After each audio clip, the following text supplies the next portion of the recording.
السلام علیکم۔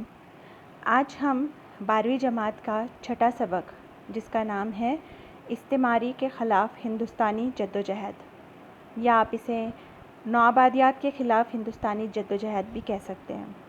انگریزی میں اسے کہتے ہیں انڈین اسٹرگل اگینسٹ کولونیلزم۔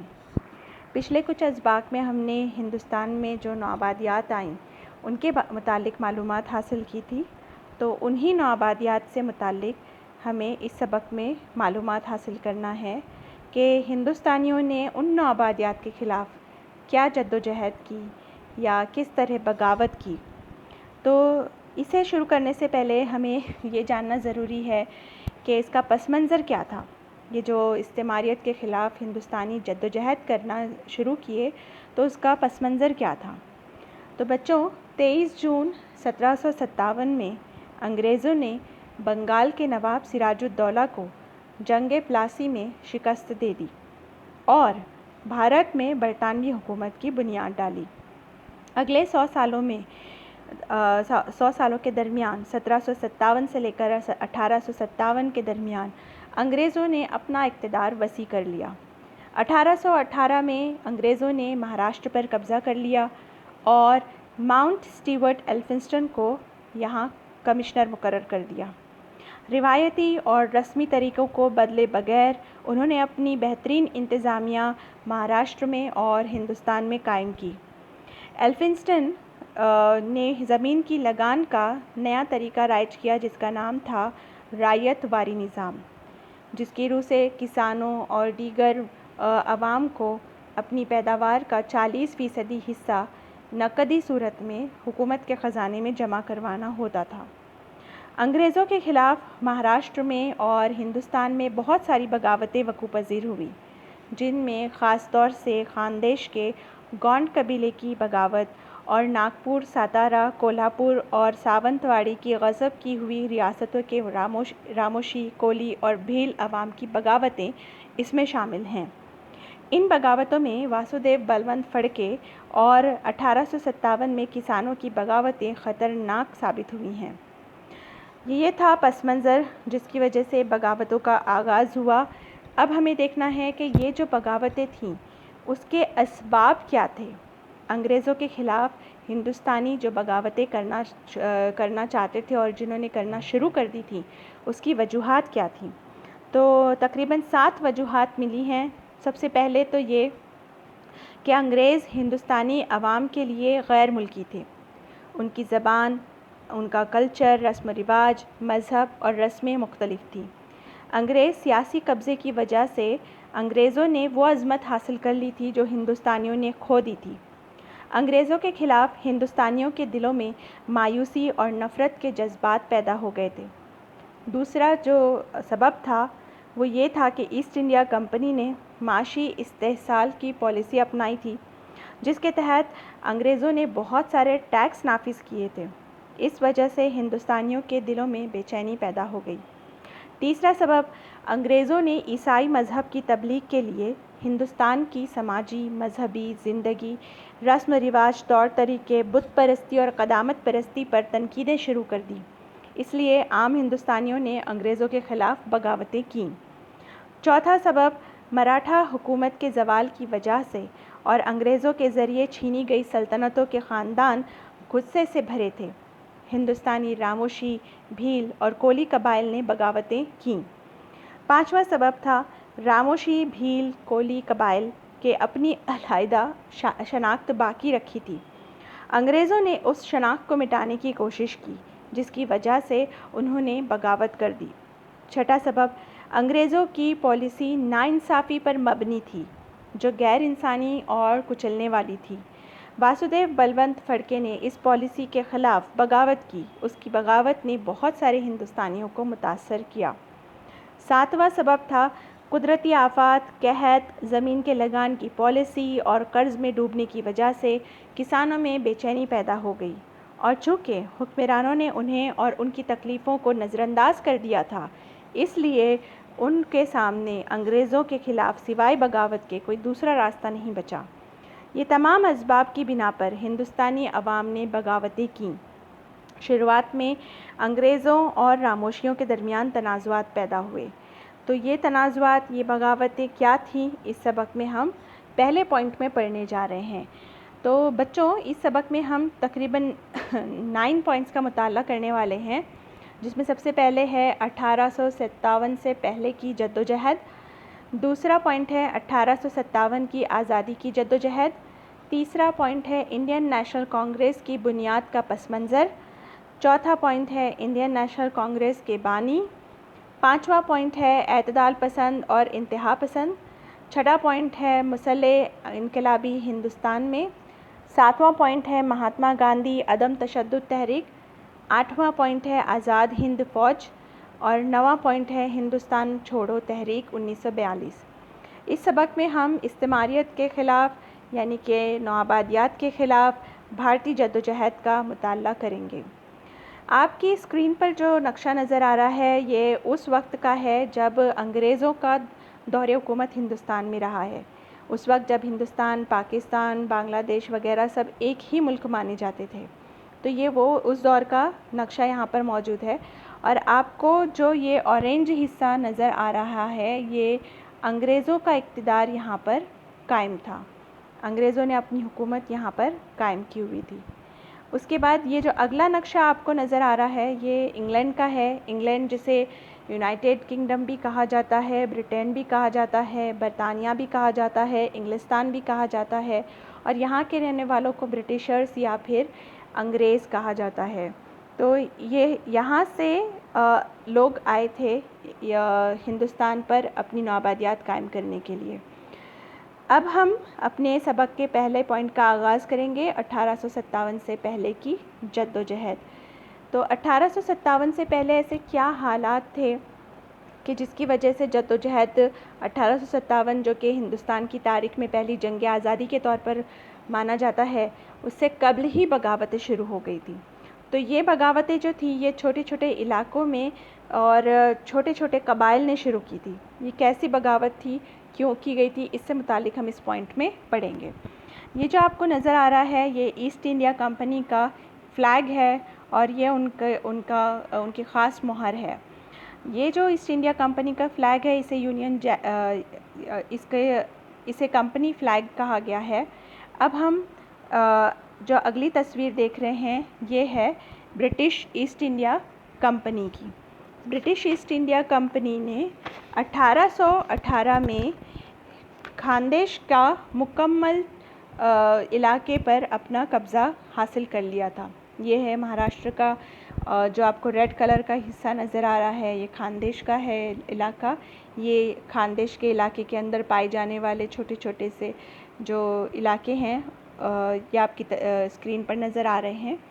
ان پورے علاقوں پر انگریزوں کا قبضہ ہو چکا تھا 1818 میں برٹش ایسٹ انڈیا کمپنی کے تحت۔ اس کے بعد یہ ہندوستان کے نقشے میں یہاں جو آپ دیکھ رہے ہیں یہ ہے ست پوڑا، اسی کے نیچے ہے ست مالا، اس کے بعد ہے اجنتا۔ تو یہ ست پوڑا، ست مالا اور اجنتا کے خطوں میں بھیلوں نے انگریزوں کے خلاف اتحاد کیا تھا۔ انگریزوں کے خلاف انہوں نے جنگ لڑنے کا فیصلہ کیا تھا۔ تو آگے پڑھنے سے قبل ہم یہ سمجھنے کی کوشش کریں گے کہ یہ بھیل کون تھے۔ تو بھیل جو ہے دراصل ایک قبیلوں میں سے ایک قبیلہ مانا جاتا ہے جو کہ پہاڑیوں کے علاقوں میں رہا کرتے تھے۔ تو بھیلوں کی بستیاں وندھیا میں اراولی کے مقام پر تھیں، اسی طرح سہیادری خاندیش میں اور ست پوڑا پہاڑیوں پر بھی تھیں، اسی طرح ستمالا اور اجنتا کی پہاڑیوں پر بھی پائی جاتی تھی۔ زراعت، مویشی چرانا، مچھلی پکڑنا اور شکار ان کے آمدنی کے ذریعے تھے۔ برادا، دگچی، ماؤچی، وساوا اور تڑوی ان کی ذاتیں اور گروہ تھے۔ ان کے اندر لڑنے کا جذبہ ان کی خاص خصوصیت تھی، یعنی یہ جنگجو ہوا کرتے تھے۔ پیشوائی دور کے آخری حصے میں خاندیش میں لا قانونیت پھیلی ہوئی تھی اور بھیل قبائل نے اس سے فائدہ اٹھایا۔ اس کے نتیجے میں 1803 میں بھیلوں نے بغاوت کر دی اور یہ بغاوت خطرناک نوعیت اور قسم کی تھی۔ پنڈاریوں نے بھیلوں کی مدد کی، ان کی حمایت کی، اور 1818 میں بھیلوں نے ست مالا اور اجنتا کے علاقوں میں بغاوت کی۔ کیپٹن برگز اس وقت کلیکٹر تھے، انہوں نے جو سپلائی تھے غذا وغیرہ کی وہ ان کو روک دی۔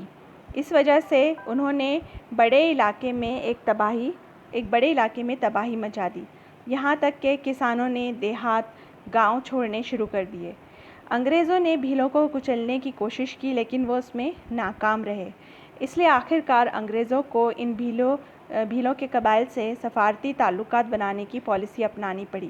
اس کے ذریعے کچھ لوگوں کو سرکار کی طرف سے یعنی حکومت کی طرف سے کچھ پینشن دینے کی پالیسی اپنائی گئی، کچھ لوگوں کو علاقوں کی حفاظت کے لیے مقرر کر دیا گیا، اور یہ اعلان نامہ انگریزوں نے تیار کیا کہ یعنی بھیل قبائل کے جن لوگوں نے ہتھیار ڈال دیے انہیں معاف کر دیا جائے گا، ان کے تمام اعزازات اور عہدے واپس کر دیے جائیں گے۔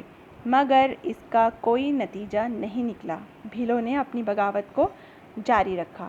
تو جو یہ ستپوڑا، ستمالا اور اجنتا کے علاقوں میں بھیلوں نے انگریزوں کے خلاف اتحاد کیا۔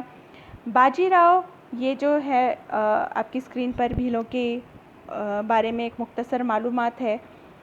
اس کے بعد باجی راؤ دوم نے اپنے ایک مشیر جن کا نام تھا ترمبک جی ڈینگڑے کو انگریزوں نے قید کر لیا۔ یہ باجی راؤ پیشوا دوم کے مشیر تھا۔ آخر کار یہ سردار ترمبک جی ڈینگڑے کسی نہ کسی طرح انگریزوں کی قید سے فرار ہونے میں کامیاب ہو گیا۔ گودا جی جگتاپ اور ماہیپا یہ ترمبک جی ڈینگڑے کے بھتیجے تھے، تو ان سب لوگوں نے مل کر انگریزوں کے خلاف بغاوت کی۔ انہوں نے ایک باغیوں کی فوج تیار کی، ان میں سے 8,000 باغی ایسے تھے جو بغاوت میں حصہ لیتے تھے۔ یہ جو اگلی تصویر آپ کو اسکرین پر نظر آ رہی ہے یہ کیپٹن برگز کی ہے۔ انہوں نے بھیلوں میں آنے والے تمام جو سامان تھے جیسے غذا ہے، دیگر اشیاء ہے، ان تمام چیزوں کو روکنے کی کوشش کی۔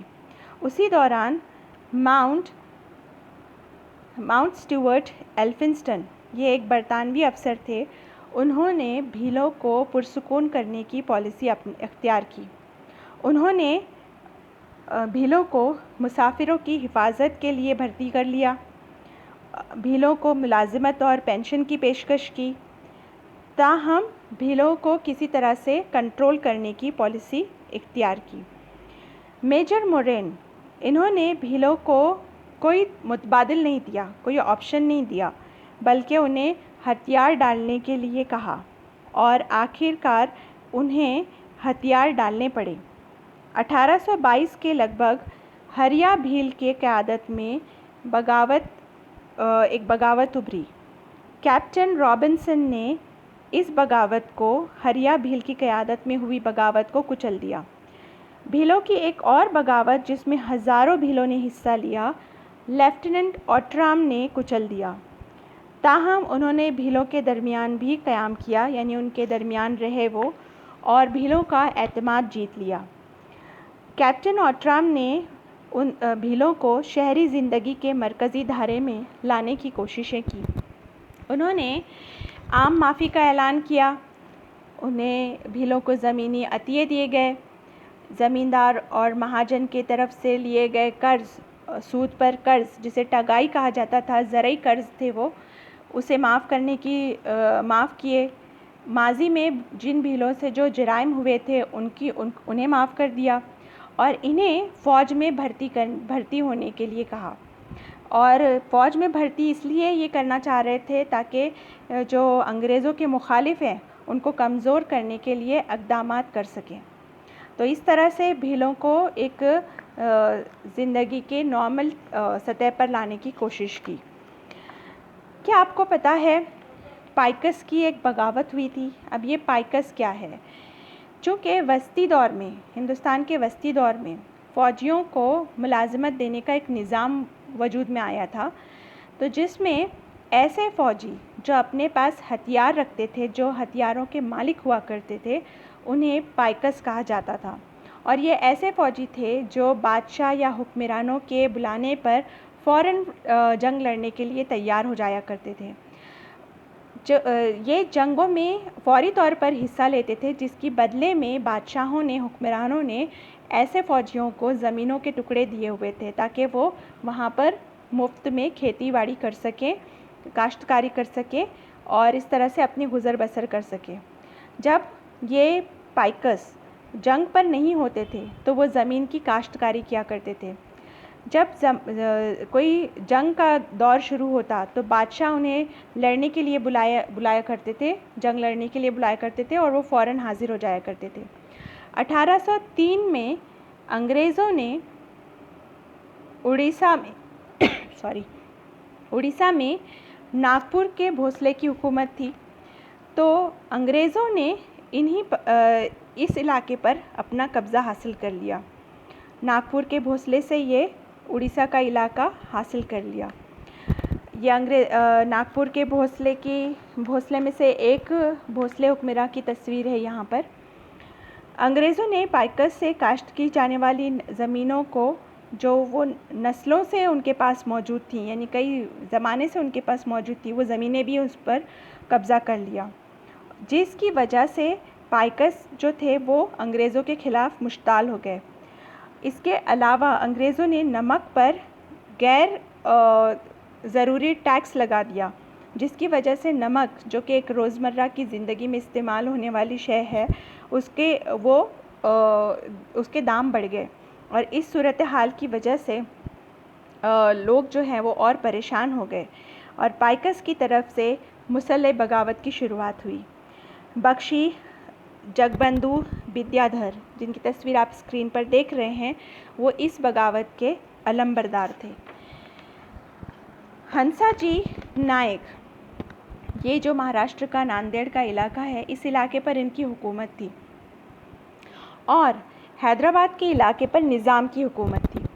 تو نظام چاہتا تھا کہ اس علاقے پر، ناندیڑ کے علاقے کو حیدرآباد میں شامل کر لے، لیکن ہنسا جی نائک نے ایسا کرنے سے انکار کر دیا، جس کے بدلے میں بلکہ ہنسا جی نائک نے اپنی فوج کے ذریعے نظام کے کچھ قلعوں کو فتح کر لیا، اور پھر ایک جنگ کا ماحول بن گیا، اور جنگ ناگزیر تھی۔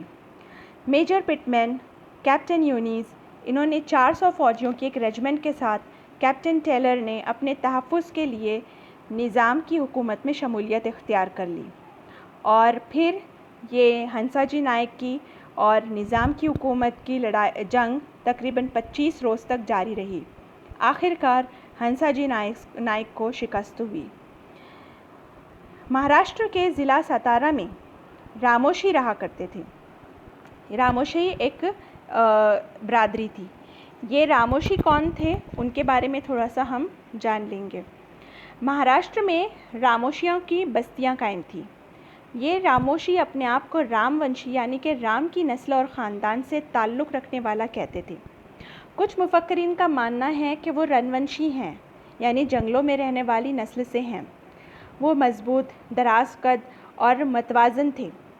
نظام کے زمانے میں بادشاہ شورپور کو ان کا سردار مانا جاتا تھا، اور وہ اپنے نام کے بعد نائک لگاتے تھے۔ پونے کے علاقے میں چوہان اور جادو سرنیم رکھنے والے لوگ راموشی طبقے سے تعلق رکھتے تھے۔ کبھی ڈکیتی ان لوگوں کا پیشہ ہوا کرتا تھا، لیکن وہ سبھی ڈکیت نہیں ہوا کرتے تھے۔ کچھ لوگ کسان تھے، زیادہ تر چرواہے، جانور پالنے والے، اور محلوں اور قلعوں کی چوکیداری کیا کرتے تھے۔ انہیں دیہاتوں سے لگان جمع کرنے کا حق حاصل تھا، اور وہ قلعوں کی حفاظت کے لیے مقرر کیے گئے تھے۔ راموشی انگریزوں کے دور میں کوئی رتبہ یا حیثیت نہیں حاصل کر سکے۔